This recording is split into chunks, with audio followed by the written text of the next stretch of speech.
I figured it's time for me to carry my weight around here, so I'm going to utilize this shirt before he outgrows it. I don't know the name of the shirt. I don't know either. But I've seen, like, advertisements for it, like, all throughout Facebook, because it just knows whenever you're thinking, it'll show you. It definitely listens to me. I'm just going to call this my man guru pouch. It works. Anyways, again, coming to you from the house, Noah is with us. I don't even think I had said this officially in the last video, but officially, my name is Cody. I am a travel physical therapist assistant. And I'm Ariel, and I'm a PTA and a recruiter. Yes. And this bump is Noah, who is now home with us. And see if I can get him to come in here. Chief, come on. You're going to spit up on my shirt, aren't you? Come on, Chief. Come here. And this guy, well, this butt I'm going to scratch for a little bit is Chief. Well, Ariel, the transition from hospital to home has been great, but what an adventure or an experience the birthing was. Yeah. From hey, they're inducing me to now. Yes. Well, I'm going to talk a little bit about my birth story. So I was induced on a Tuesday at 6 o'clock, and I had him at 4:31 on Thursday. So it started out, they gave me magnesium just to help with seizures, to prevent me from that. It was awful. So the magnesium made me extremely hot and get sick a lot. Cody came in after all that was starting to settle down, so he didn't get to see me in like the prime of feeling horrible. Drunk. But yes, it made me feel almost like I was drunk, but without the alcohol. Then contractions started later. I actually worked that Tuesday, and then Wednesday is kind of when I stopped working, and contractions were getting pretty bad. Not terrible, but we thought we were gonna have the baby that day. No, I contracted all night long. It was very dark and cold. I had no idea how far my contractions were apart. I kept asking the nurse. Cody was asleep on the couch. I didn't know until his head was like right there. And then I told Cody to wake up and call my doula, but by that time, I mean, everything happened so fast. That was a 15-minute window. I woke up to Ariel's big, ooh, the real contraction sound, or results of the contraction. And I was like, oh, snap, hey, stuff's picking up. There's a lady right here, and her hands, everything was open. Noah's head was right there. Yeah. The nurse, Ariel says, call the doula. I called the doula. I'm like, oh, yeah, she's got a 45-minute drive. She'll be here in no time. Within that same 15, it was, woke up, called the doula. I called the doula in like 3 or 4 minutes. I wanted to be, awake. Then 5 minutes of, oh, my God. And you can kind of finish the story if you want to on that one. Do you want me to say it? Like yeah, how you that can. Conversation? That part was kind of more a blur, because I'm just like, oh my gosh, I gotta get this baby out. So It's coming. So the nurse was really moving, and the conversations were kind of between her and Ariel, like, I don't know how to describe this. I don't know, more frantic. I could tell she was Very a slight frantic. panic in her breathing, so I kind of like paid attention a little bit more. But she wasn't picking up Noah's heart rate anymore. So she tried to pull the call light out of the wall, but the angle the nurse was at versus how the call light is mounted to the wall would not budge. I don't know. I think it was an emergency pull, not necessarily the thumb piece.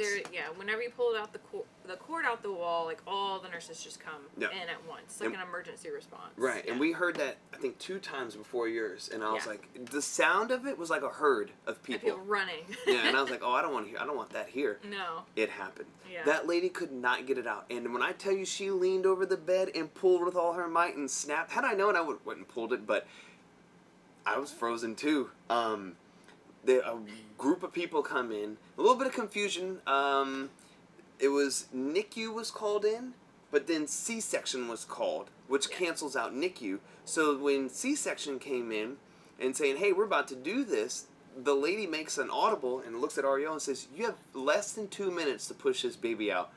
I need you to push now or you're going to go get a C-section. And the epidural was not working, correct?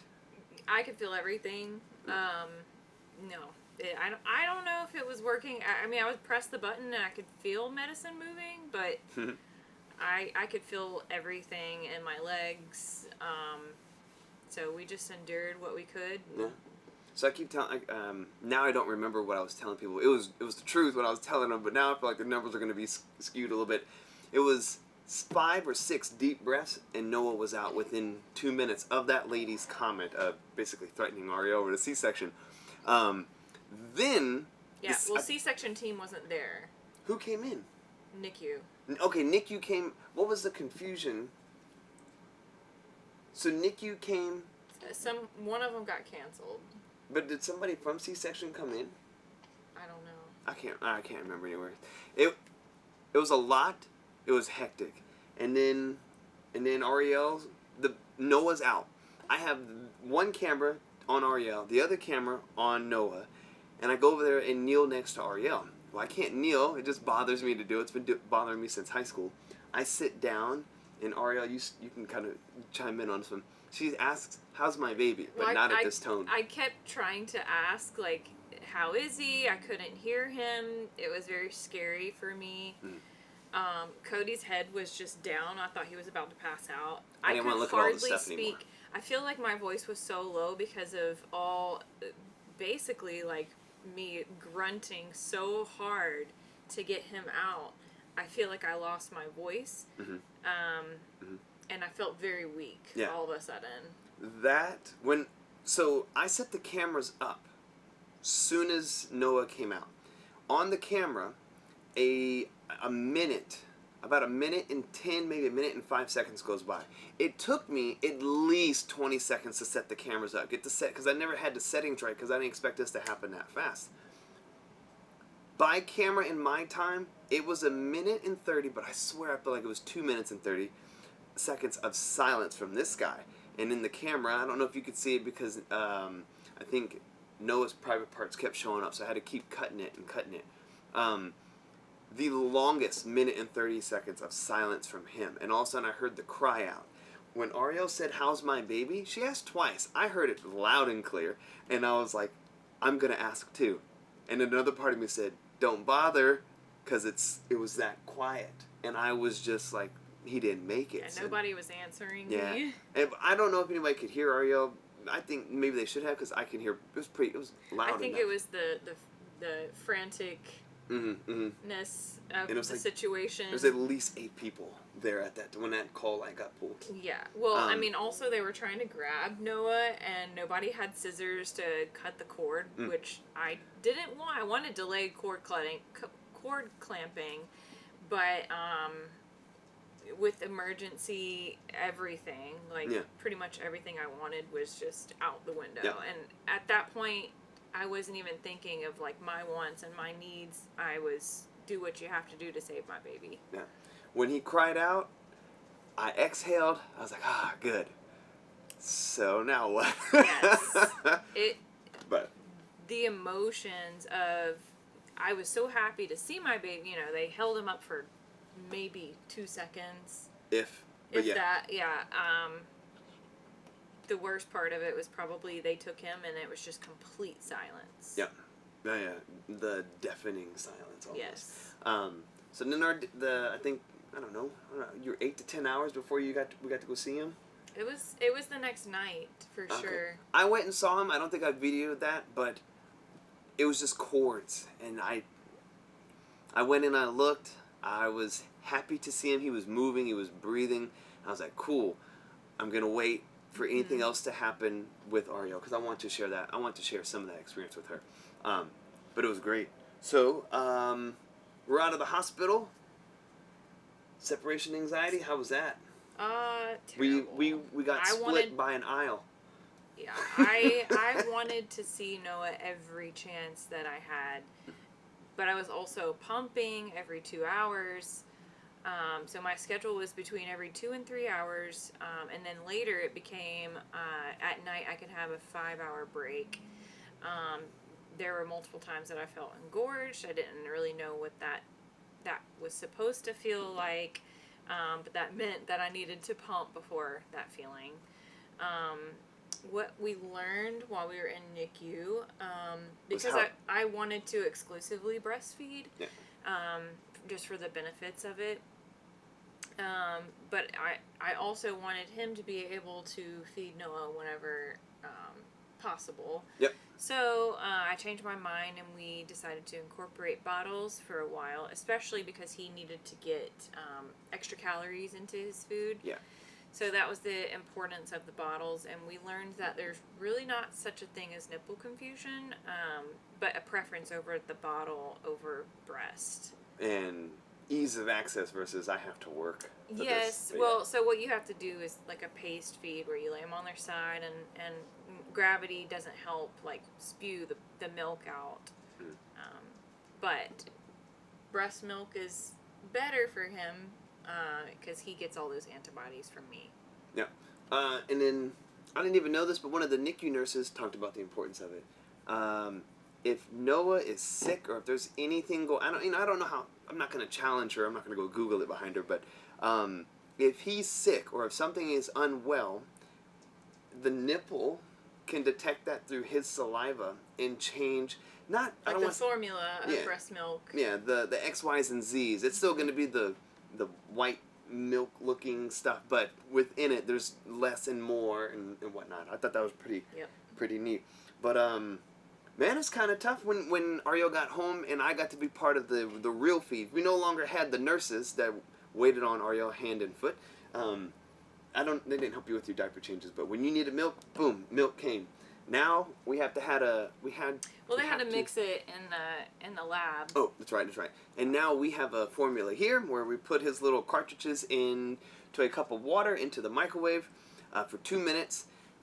Heat the water for 2 minutes, then put the cartridge in there for 1:30, and that heats the milk up perfectly to where Ariel liked the consistency of how it felt on her hand, so we didn't have to keep doing the little hand or bottom of the wrist check. Straight to the bottle, straight to Noah. I think I started out with helping Ariel at 9 p.m., 3 a.m. with feeds, and then she would do 12 and 6. Did you do 12 and 6? Yep. The next day when I went to work, as I was helping out my patients, especially on my days where I had to be at work at 6:30, I was counting reps and falling asleep at the same time. Just, all right, one more, lift 3. So I came home, I said, Ariel, we got to switch feeds. I need to do 9 and 3. 9 and 12, sorry, 12 a.m. 9 p.m., 12 a.m. Ariel can do 12 and 6. 3 and 6. 3 and 6. That's how tired I am now. That gives her a better sleep schedule from at least until 3. Yet the 3 and 6 could be rough, but I'm up at 6 or I'm up at 5, so I can also do some tail-end help.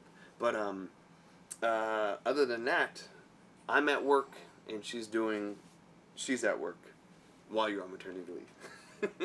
So definitely, I thought maternity leave was going to be a lot more rest. Yeah, paradise. I don't even think I've napped at all during the day. Yep. No. I get some sleep at night now. Yeah. Well, within this month, you kind of had a dry spell, and then so we went through all the Googling and education, especially with her doula, on milk production. So... Very surprised by this. Yeah, well, I mean, I started out with like 2 to 3 ounces every pump, but I was also not breastfeeding and then pumping. So I stopped pumping once I started breastfeeding because I didn't ever feel like I had the time to actually set him down because he would vomit just about every time I would lay him down after a feed, and then he would be hungry again. Mm-hmm. So I just breastfed and then held him up, and then he would wake up and breastfeed again, and it was just a cycle. Well, you have to continue to pump regardless. I mean, his reflux has gotten better, but you do have to continue to pump. But there's some things that, surprise me, like a beer because of the yeast, which makes sense. Mm-hmm. they have lactation cookies, but sometimes the fenugreek in the cookies can cause an opposite reaction. So with some people, you want the cookies and lactation treats without the fenugreek, and then some people do great with it. I've learned coconut water and Body Armor drinks, which have coconut water in them. I just found that out. Yep. What else? Has that been the best? Probably, because it's easy to drink. Mm-hmm. I think, and I've tried a beer, and I had to force myself to drink it. I can't. It's hard to drink now. Yeah, I'm not a big drinker either. High protein diet, high fat diet, good fats like avocados and nuts, and then grains. Oats, lots of oats. So now I have to share my oatmeal with somebody. It's all right. So, one biggest thing that was most surprising to you, I did not expect, fill the blank. I did not expect parenthood to be so like, bam, you're a parent. Like, there's no easing into it. It's just like, you're up, you gotta feed him. This is your responsibility. There's no breaks. Mm-hmm, mm-hmm. Mine would have been, I didn't expect to be as tired. Back in college, out till 2, work at 7. I got this. I was fine all day. No naps. I wasn't tired. During lunch, I was awake. Now, I go to work. I'm falling asleep during lunch. I was falling asleep with my... It's been a while since we've been in our 20s. Yeah. But 10 years later, I did not expect to feel that zap. The only time I've ever felt like this was I closed a restaurant, went and did a short security assistance at I think a fraternity party that only lasted till about 2:30, and then I had this was back when I worked for Hooters, did security, and worked for Loomis at the same time, and I had a short truck route, 3 hours. I came home. I've never felt that zap before. I just lied. School, before the heart test, cardiac test, when my notes deleted and I had to redo all my notes that night, or just to have something to study. I compare that to to that, and that was rough. Ariel actually got to be there for that. Even in my 20s, though, like staying up all night and then going to school and listening to a pretty boring lecture. Mm-hmm. Not that I wasn't interested in therapy, but school. Right. I mean, I could stay awake way better then than I could now, but those first 2 weeks of bringing him home were so rough. Just like trying to stay awake. My patients were making fun of me. Yeah. Oh, it was awful. Or like waking up in a panic thinking, did I miss my last alarm? Because you think that you just fell asleep, but your alarm's waking up and it's supposedly 3 hours later. But yes. But it's all been worth it. It's been fun. It's been great. So on the next video, we'll actually tour the nursery. We'll talk about what we did to make it best for us, comfortable for Noah. Talk about the bassinet. Talk about the, it's not a... painting and prepping. Yeah. Talk about the taboos of not being in the bed, which we do put him in the bed. Just put him in the bassinet when he's finally out. And then how he wakes right up as you lay him flat, even if it was the most gentle lay possible. But for the guys... this is a productivity increaser right here. If he's in this, he is asleep. He was wide awake before when we were pulling the cameras out, moving, cooing, and everything. Yeah. Not cooing, wide awake, baby wearing moving is around. Definitely something he likes. Yes, I put this on. I can get anything done. That was I have 2. That was another big challenge. If he cried, yes, within the first 10 minutes, it's okay. It's probably not best to leave him crying for longer than 10. But we kind of narrowed it down. Noah's cries are gas, food. He's not cranky. He's not just going to be cranky. The environment in here is comfortable. At least that we feel like that. But we couldn't get anything done. Man, I didn't believe Ariel when I came home, and then she's like, "Oh, I didn't get to do laundry." I'm like, "What? It's been 10 hours." I believe it. So this helps. The bassinet that we have, it rocks side to side. It helps. Not as long as I believe this does. I think my heat in this midline cradling comfort, what's the other word? We're wrapping him up every night. Swaddling. Swaddling. Allows me to get so much done and allows our Ariel to rest so she can do other things. And then, yes, when baby rests, you rest. On the weekends, I do too much. There's no resting. I kind of don't want to. Yeah, they say that, but Yeah. I don't know. We have to clean way too much to get any rest. So. Mm-hmm. All right. Thank you for watching the birth story. It was great. Just talking about it now, it just makes me smile. I loved every bit of it. Ariel, I believe you enjoyed all of it. You know, after. I'm definitely grateful for Yeah. this little one. Yeah. Despite all that we have to endure. Right. Like, subscribe, come back again when I post again. Hit the bell icon so you know when we load, every time we load. The Burtons are here to stay with our new addition. And soon we are very excited to be able to take him home and let everybody meet him. Go on the Noah tour. Yep. With precaution. But we'll make sure we're safe. Thanks for watching.